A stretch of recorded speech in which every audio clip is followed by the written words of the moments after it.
Bienvenue au programme vidéo de l'EBVP. Écoutons maintenant le pasteur Bozzi. Nous sommes dans la deuxième épître de l'apôtre Pierre. C'est le dernier message au chapitre 3.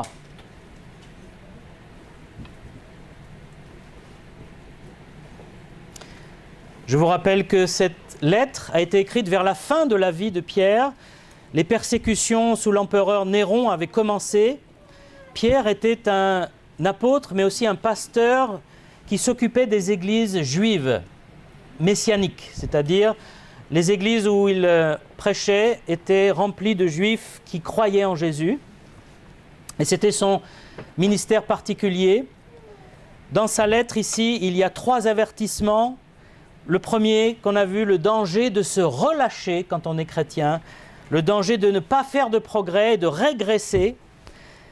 La dernière fois, on a vu le danger des faux prophètes qui en veulent à notre argent en général et qui enseignent des fausses doctrines. Et aujourd'hui, le danger d'oublier que Christ va revenir. Et on va lire dans le chapitre 3. « Voici déjà, bien-aimés, la seconde lettre que je vous écris. Dans l'une et dans l'autre, je cherche à éveiller par des avertissements votre saine intelligence, afin que vous vous souveniez des choses annoncées d'avance par les saints prophètes et du commandement du Seigneur et Sauveur, enseigné par vos apôtres. Sachez avant tout que dans les derniers jours, il viendra des moqueurs, avec leurs railleries, et marchant selon leur propre convoitise. Ils disent, où est la promesse de son avènement ? Car depuis que les pères sont morts, tout demeure comme dès le commencement de la création. Ils veulent ignorer en effet que des cieux existèrent autrefois par la parole de Dieu, ainsi qu'une terre tirée de l'eau et formée au moyen de l'eau, et que par ces choses, le monde d'alors périt, submergé par l'eau. Mais par la même parole, les cieux et la terre d'à présent sont gardés et réservés pour le feu, pour le jour du jugement, et de la ruine des hommes impies. Mais il est une chose, bien-aimés, que vous ne devez pas ignorer, c'est que devant le Seigneur, un jour est comme 1000 ans, et 1000 ans sont comme un jour. Le Seigneur ne tarde pas dans l'accomplissement de la promesse, comme quelques-uns le croient, mais il use de patience envers vous, ne voulant qu'aucun périsse, mais voulant que tous arrivent à la repentance. Le jour du Seigneur viendra comme un voleur. En ce jour, les cieux passeront avec fracas. Les éléments embrasés se dissoudront. La terre, avec les œuvres qu'elle renferme, sera consumée. Puisque tout cela est en voie de dissolution, combien votre conduite et votre piété doivent être saintes. Attendez et hâtez l'avènement du jour de Dieu, jour à cause duquel les cieux enflammés se dissoudront et les éléments embrasés se fondront. Mais nous attendons, selon sa promesse, de nouveaux cieux et une nouvelle terre où la justice habitera. C'est pourquoi, bien-aimés, en attendant ces choses, appliquez-vous à être trouvés par lui sans tache et irréprochables dans la paix. Croyez que la patience de notre Seigneur est votre salut, comme notre bien-aimé frère Paul vous l'a aussi écrit, selon la sagesse qui lui a été donnée. C'est ce qu'il fait dans toutes les lettres où il parle de ces choses, dans lesquelles il y a des points difficiles à comprendre, dont les personnes ignorantes et mal affermies tordent le sens, comme celui des autres Écritures, pour leur propre ruine. Vous donc, bien-aimés, qui êtes avertis, tenez-vous sur vos gardes, de peur qu'entraînés par l'égarement des impies, vous ne veniez à déchoir de votre fermeté, mais croissez dans la grâce et la connaissance de notre Seigneur et Sauveur Jésus-Christ. À lui soit la gloire, maintenant et pour l'éternité. Amen.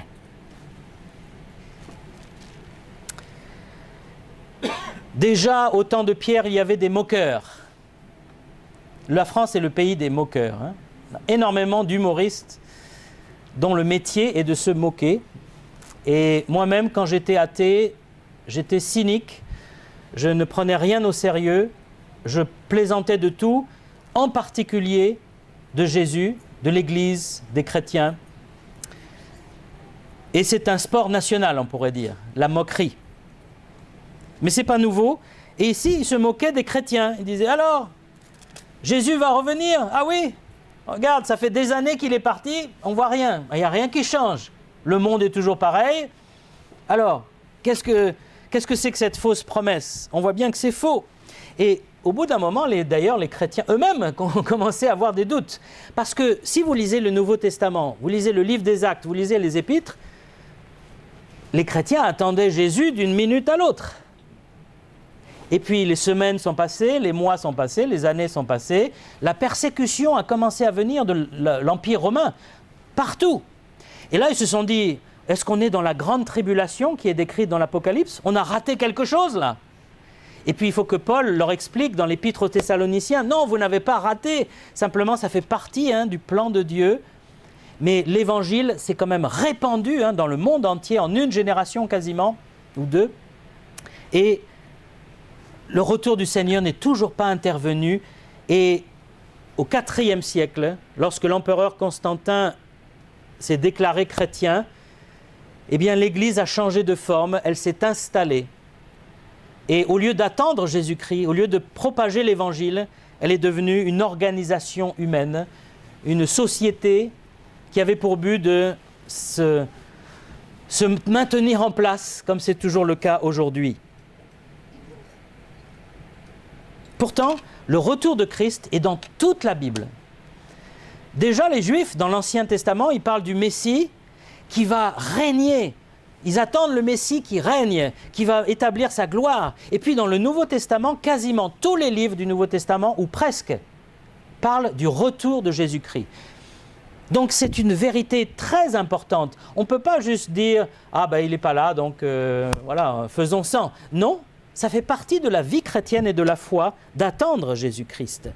Paul aux Thessaloniciens dit, on raconte comment vous vous êtes convertis à Dieu et comment, depuis, vous attendez le retour du Seigneur. Et c'est vrai que quand on se convertit à Dieu, on a une nouvelle foi et on attend le retour du Seigneur.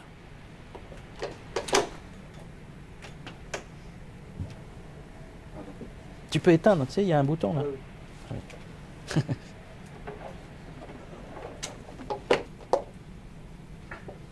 Merci.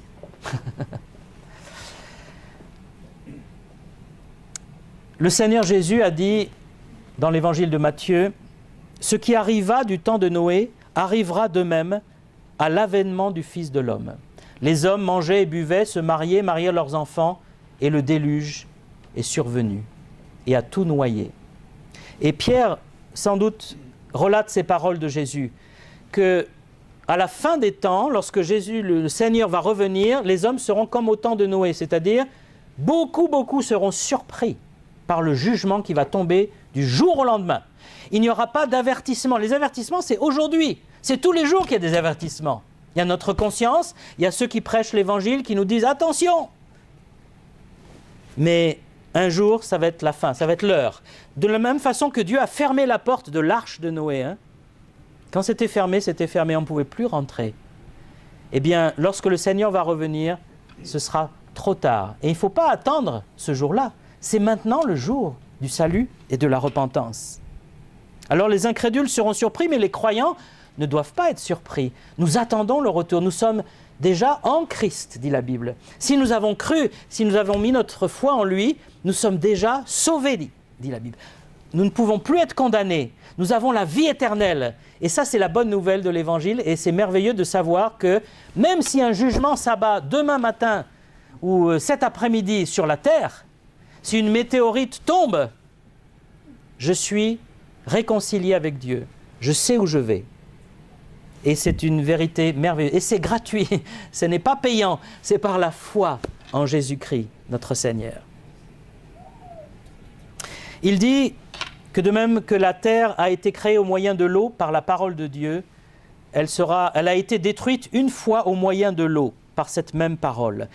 Si vous prenez Genèse 1, et pas maintenant, mais vous pouvez voir qu'effectivement, Dieu a créé la terre à partir de l'eau. On ne sait pas comment, on ne sait pas ce qui se passe, mais l'eau est fondamentale dans la terre. Nous sommes la planète qui a de l'eau, contrairement à beaucoup d'autres planètes. Aux autres d'ailleurs, toutes les autres. Et cette eau, c'est la vie. Mais il y a un moment dans l'histoire de l'humanité, en Genèse chapitre 6, il nous est dit que des démons sont venus corrompre la race humaine et que les hommes sont devenus totalement corrompus, violents.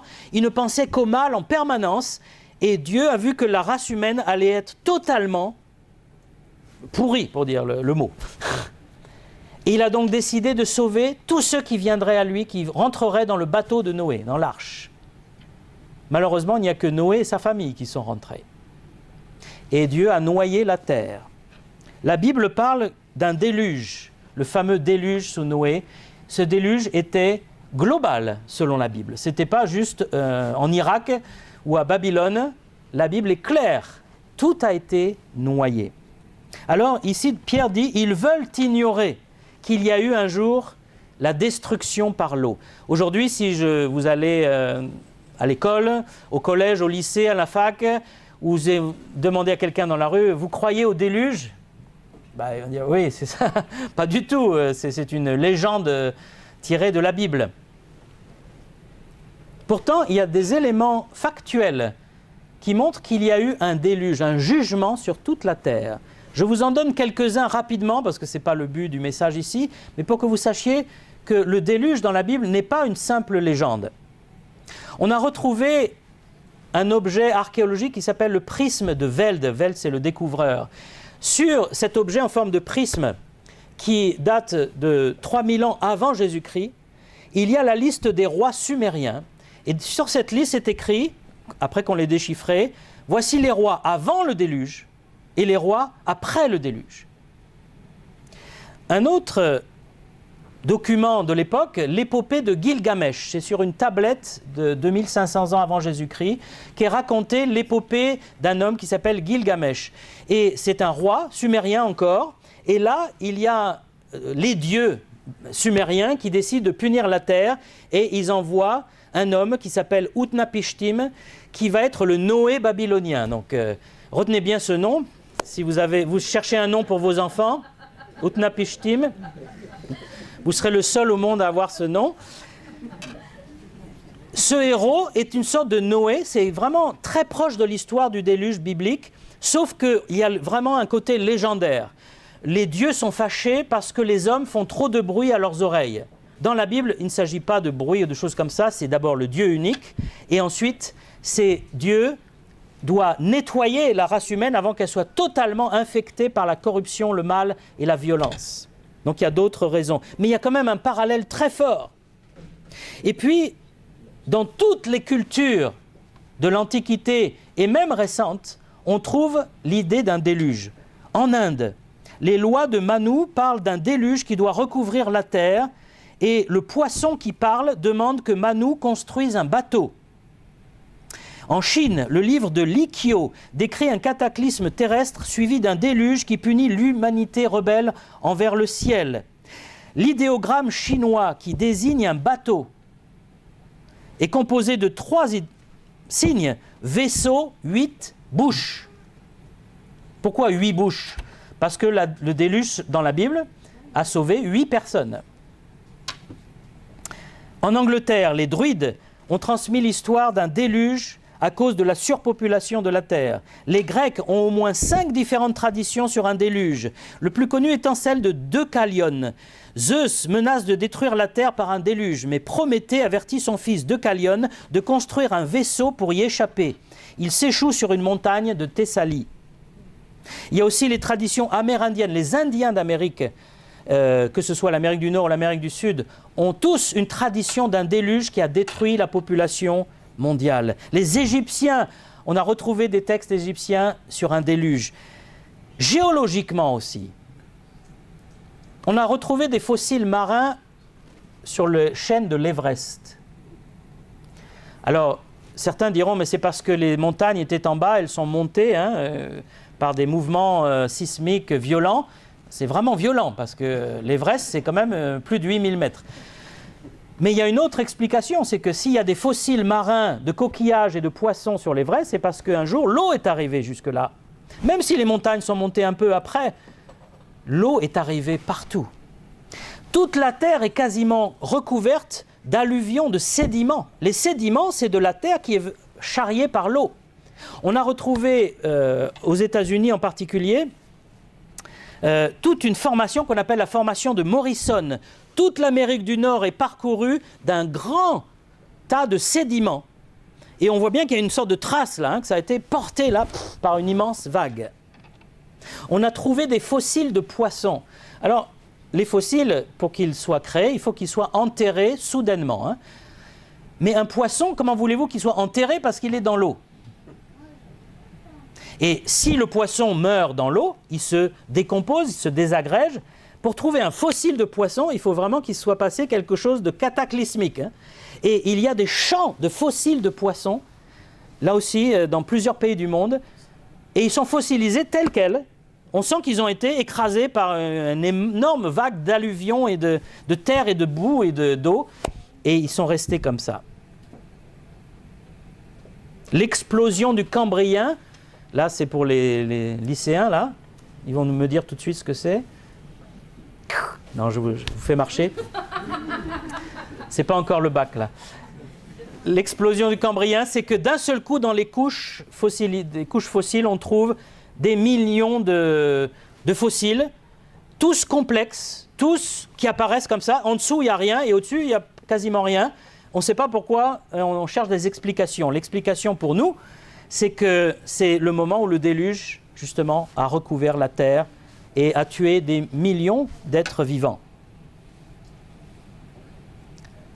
Quoi qu'il en soit, nous croyons que la Bible est la parole de Dieu. Même si nous n'avons pas toutes les preuves, toutes les évidences, nous savons que quand elle parle du passé, du présent et de l'avenir, elle dit vrai. Nous avons bâti notre vie sur la Bible. Et ça, c'est depuis des millénaires que des chrétiens fondent leur vie sur la parole de Dieu. Et leur vie est bénie, leur vie est solide, leur vie est équilibrée, parce que la parole de Dieu, c'est la sagesse de Dieu, c'est la vérité. Alors, de même qu'il y a eu un déluge qui a recouvert la terre, il y aura un jugement futur. Mais cette fois-ci, ce n'est pas par l'eau. Pierre nous dit, ce sera par quoi? Par le feu.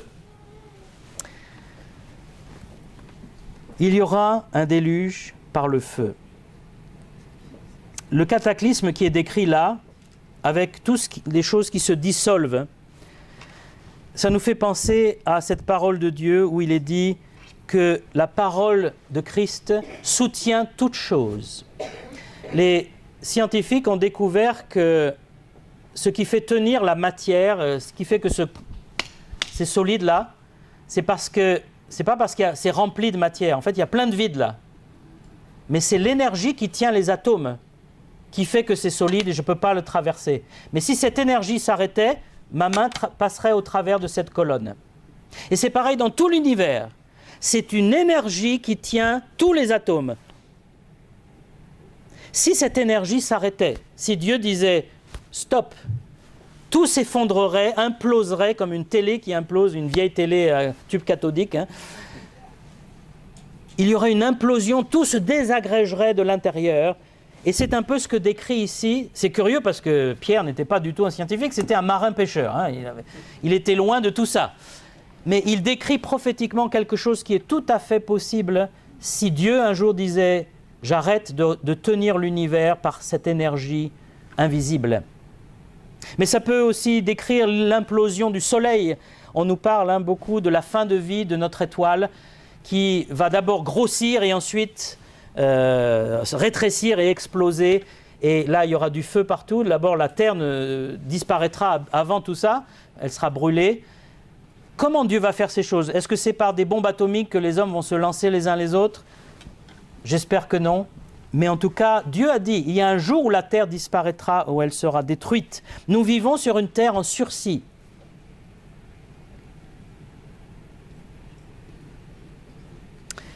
Mais il parle aussi de la patience de Dieu, versets 8 à 10.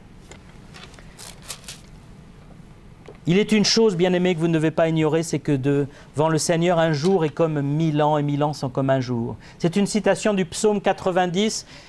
Il ne faut pas forcément essayer de faire des calculs. Un jour est comme 1000 ans, donc ça fait... On peut faire des calculs, mais ce n'est pas le but ici. Il est en train de dire que pour Dieu, le temps est extensible. Nous, ça fait 2000 ans que Jésus a dit qu'il allait revenir. C'est long, 2000 ans. Mais pour Dieu, c'est comme si c'était 2 jours. C'est court. Et pourquoi Dieu tarde? Pourquoi Jésus n'est-il pas revenu tout de suite? Il explique ici. Le Seigneur ne tarde pas, en fait. Il est à l'heure. Mais il use de patience. Et le mot patience ici, c'est un mot en grec qui veut dire la longanimité. Vous me dites, je ne sais pas ce que c'est la longanimité, je vais vous l'expliquer. C'est du vieux français. La longanimité, c'est de supporter longtemps une offense. Quelqu'un qui est longanime, c'est quelqu'un qui subit, qui accepte, et qui n'explose pas, qui ne se venge pas, qui supporte l'offense. Et Dieu a ce caractère-là. Dieu est patient avec nous. Et il veut que tous arrivent à la repentance. Il ne veut qu'aucun périsse. Dieu ne veut pas que les gens soient perdus pour l'éternité. La preuve, c'est qu'il est venu lui-même en la personne de Jésus-Christ pour payer notre dette.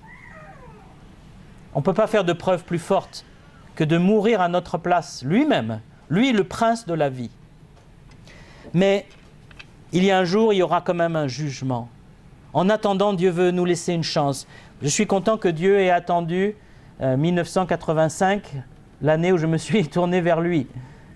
Si le jugement était venu avant, je ne sais pas ce que je serais devenu. Mais le Seigneur patiente, et il patiente encore aujourd'hui. Le jugement n'est pas encore maintenant, on a encore une possibilité de se repentir, de se tourner vers le Seigneur.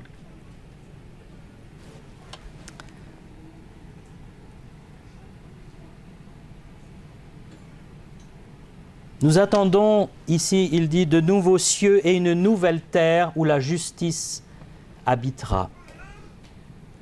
On aime bien notre terre. On aime bien notre pays, on aime bien tout ce qu'il y a sur la terre. Mais cette terre est malheureusement sujette à la corruption, au mal. Il y a une malédiction, on voit bien qu'il y a une malédiction. Hein? Et si Dieu n'arrête pas les choses un jour, cette malédiction va aller en empirant. C'est un phénomène qu'on remarque tous. Les mauvais gagnent toujours, hein? Sauf dans les films américains. Mais dans la réalité, les méchants écrasent, oppriment les gentils. Et de plus en plus. Et même si on essaie de faire des choses, l'ONU a essayé, etc., c'est plus fort que nous. Il faut qu'on fasse la guerre. On aime la guerre, on a la guerre dans le cœur. Et la corruption augmente, on voit de plus en plus de violence, de cruauté. La Bible annonçait toutes ces choses dans des prophéties. Hein. L'augmentation de la cruauté. Même les parents n'auront plus l'amour naturel pour leurs enfants. Et ça commence à venir. Et un jour, Dieu va devoir refaire tout. Enlever tout cela et refaire une terre parfaite, sans péché. Il le dit dans l'Ancien Testament déjà. « Je vais créer de nouveaux cieux et une nouvelle terre. On ne se rappellera plus les choses passées, elles ne reviendront plus à l'esprit. » Ésaïe 65, 17. L'Apocalypse. « Puis je vis un nouveau ciel et une nouvelle terre, car le premier ciel et la première terre avaient disparu et la mer n'était plus. » Apocalypse 21, 1. C'est une vérité de la Bible que Dieu va refaire notre terre avec son atmosphère pour qu'elle soit pure. Des scientifiques nous prédisent plein de choses. Il y a ceux qui disent que ça va être le changement climatique qui va détruire la Terre. D'autres, c'est une météorite. Maintenant, on est en train de regarder les météorites tous les 4 matins. La Bible ne nous demande pas de vivre dans la frayeur. Elle nous dit, il y a un salut, il y a un pardon. On doit vivre dans la paix. Et ce qui est touchant dans ce passage, au verset 11 à 14, il ne dit pas aux chrétiens, essayez de calculer quand Jésus va revenir. Non. Il ne dit pas aux chrétiens, enterrez-vous dans un abri anti-atomique en attendant que ça arrive. Il ne dit pas aux chrétiens, essayez de faire gagner le christianisme en faisant de la politique ou en faisant la guerre aux mécréants. Non. Qu'est-ce qu'il demande aux chrétiens? Verset 11. « Puisque tout ça est en voie de dissolution, combien votre conduite et votre piété doivent être saintes. » Dieu s'intéresse à notre conduite et notre piété en tant qu'enfants de Dieu. Il dit plus tard, il faut que vous soyez sans tache et irréprochables dans la paix. Le chrétien est un faiseur de paix. Le chrétien est quelqu'un qui amène la réconciliation entre Dieu et l'homme. Et nous sommes là pour apporter la paix, pour vivre une vie pure. Or, le monde est de moins en moins pur. Vous l'avez remarqué, il y a de plus en plus d'impureté, il y a de plus en plus de confusion aussi sur ce qui est bien et mal. Et en général, le mal maintenant est appelé bien, de plus en plus. Et en tant que chrétien, il faut résister. Il faut rester près du Seigneur. Il faut avoir une conduite sainte. Il ne faut pas se laisser impressionner. On marche avec le Seigneur jusqu'à ce qu'il revienne. Quand il va revenir, on va dire « Seigneur, je suis content que tu reviennes ». Il y aura une couronne pour ceux qui attendent le retour du Seigneur. Et comment vivre en attendant ? Est-ce qu'on doit alors arrêter de travailler ? Est-ce qu'on doit rien faire en disant « Christ va revenir » ? Non, comme je vous l'ai dit, on doit avoir une vie pure, sainte. On peut avoir une famille, des enfants, travailler, mais être un témoin du Seigneur. Noé, dit la Bible, était un prédicateur de la justice. C'est-à-dire que Noé, pendant qu'il construisait son arche, il disait aux gens, le jugement va venir, repentez-vous. Parce que quand ça va tomber, ce sera trop tard. Le Seigneur vous appelle, il veut vous sauver. Venez avec moi, on va faire l'arche ensemble. L'arche, c'est un symbole de Jésus-Christ, pour nous aujourd'hui. Venez à Christ. On ne dit pas que nous sauvons les gens, on ne sauve personne. On est pécheurs. Mais Christ nous a sauvés, nous a rachetés. Et nous sommes appelés à propager cette nouvelle. Il dit, attendez et hâtez le jour de Dieu. Vous allez me dire, mais comment on peut hâter ce jour ? C'est Dieu qui l'a fixé à l'avance. Ce n'est pas moi qui vais l'accélérer. Oui, mais quelque part, par mon témoignage, si les dernières personnes qui doivent être entrées dans l'arche, dans le salut de Jésus-Christ, viennent, eh bien je vais hâter son retour, parce que le Seigneur va dire, maintenant voilà, on est tous au complet, on peut aller au ciel, dans la Jérusalem céleste, et je vais refaire la terre et le ciel. La Bible dit, nous sommes en effet pour Dieu la bonne odeur, le parfum de Christ, parmi ceux qui sont sauvés et parmi ceux qui périssent. Aux uns, nous sommes une odeur de mort, donnant la mort. Aux autres, une odeur de vie, donnant la vie. Et qui est suffisant pour ces choses ? C'est Dieu qui est suffisant. Mais en tant que témoin, nous sommes une odeur de vie, une odeur de mort. Parce que nous parlons de Christ, il y a des personnes qui vont dire « Dis-moi plus. Qu'est-ce que c'est ? Qui est Jésus-Christ ? Qu'est-ce qu'il a fait exactement ? Qu'est-ce qu'il veut de moi ? Est-ce que moi aussi je peux le suivre ? Est-ce qu'il peut vraiment me pardonner mes fautes, me donner la vie éternelle ? » Et puis il y a d'autres qui vont dire « Non, ça ne m'intéresse pas. » Et heureusement, Dieu est patient. Moi j'ai dit « Ça ne m'intéresse pas » souvent, quand j'étais athée. Mais il y a un jour où ça a commencé à rentrer dans mon cœur. Et Dieu est patient. Vous pouvez le rejeter, il va revenir, mais vous ne savez pas quand sera la dernière fois. Il y a un jour, ça va être la dernière fois. Ce passage de l'épître de Pierre nous avertit que le jugement va un jour venir, que Christ va revenir. La première fois, il est venu pour nous sauver. La deuxième fois, il viendra pour juger le monde et régner sur la terre. Ceux qui sont à Christ, qui sont en Jésus-Christ, sont sauvés. Mais ceux qui ne sont pas encore en Christ ne sont pas sauvés. Ce jour-là, ils périront. C'est ce que la Bible dit. Ce n'est pas la volonté de Dieu qu'aucun périsse. Mais ceux qui refusent le salut se privent de ce salut. C'est toujours cette image de la personne qui est tombée à l'eau, en plein océan. C'est arrivé plusieurs fois récemment que dans des bateaux de croisière, des gens s'amusent au bord du bateau et ils tombent pendant le voyage en plein océan, il n'y a rien, il n'y a pas de terre. Ça doit être angoissant. Et là, vous vous débattez, vous dites hey! Quelqu'un vous voit et vous jette une bouée de sauvetage avec une corde pour vous accrocher. Et là, il dit laisse-moi avec ta bouée. Pas besoin de bouée, moi. Tu vas voir, je vais remonter tout seul sur le bateau. Déjà, remonter sur un petit bateau, c'est très dur quand vous êtes dans l'eau. Alors, un bateau de croisière, c'est impossible. Mais pourtant, on est assez fou pour dire à Dieu, Mais je n'ai pas besoin de Jésus-Christ, moi. Moi, je suis très bien dans ma vie. La mort, je vais lui dire en face à la mort, tu vas voir. Et quand Dieu sera là, je lui dirai aussi. Mais ça, c'est être stupide de parler comme ça. C'est d'un orgueil démesuré. On doit rester humble et dire, mais je suis un être humain fragile, je vais mourir comme tout le monde. Mais est-ce que je suis prêt? Est-ce que je suis réconcilié avec mon Créateur? Et mon Créateur, il m'aime, il me cherche, il m'a envoyé une bouée de sauvetage, il est venu lui-même me tendre la main, me sortir du puits où j'étais. Alors à moi de lui tendre la main en retour, dire, Seigneur, je t'en supplie, sauve-moi, parce que tu es mort sur la croix à ma place, je le crois, que tu m'as aimé et que tu as payé ma faute. Alors le Seigneur sera heureux de vous prendre avec lui. La parabole du fils prodigue nous décrit un papa qui aime son fils, et son fils n'aime pas trop son papa.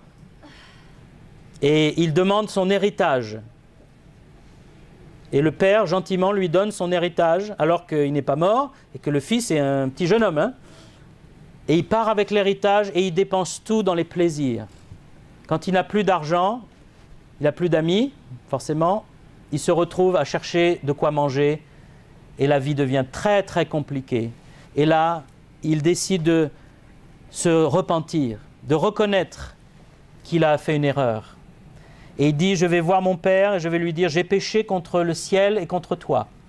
Traite-moi comme l'un de tes ouvriers. Je ne suis plus digne d'être appelé ton fils. C'est un peu comme si l'un de nous disait à Dieu, voilà, tu m'as donné plein de choses, tu m'as donné la santé, tu m'as donné la vie, tu m'as donné cette terre, tu m'as donné mon intelligence, et moi j'ai fait n'importe quoi avec. J'ai tout dilapidé dans des bêtises. Je ne suis plus digne d'être appelé ton enfant, mais si tu veux bien au moins m'accepter auprès de toi, me pardonner. Ce fils est revenu, et son père, au lieu de l'attendre avec un bâton, il a attendu avec les bras ouverts. Il a serré dans ses bras. Et il a dit, mon fils qui était perdu est revenu. C'est ce que Dieu veut faire avec chacun d'entre nous. Si vous êtes ici, que vous êtes perdu, que vous êtes sans Dieu, que vous êtes un fils prodigue, sachez que Dieu vous aime et vous accueille. Il veut vous pardonner. Grâce à Jésus-Christ, qui a payé, encore une fois, pour nos péchés, à notre place. On va s'incliner dans la prière pour terminer.